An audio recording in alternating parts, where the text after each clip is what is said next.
எப்போதும் அழகென்று இங்கு உள்ளதென்றால் பின்னழகும் நிச்சயம் அழகுதான், அதை நான் அறிவேன்.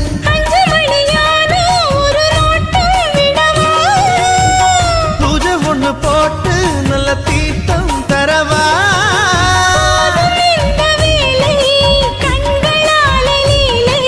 சிங்கார பெண்கள் எல்லாம் அட உயிருள்ள பெண்கள் இல்லை.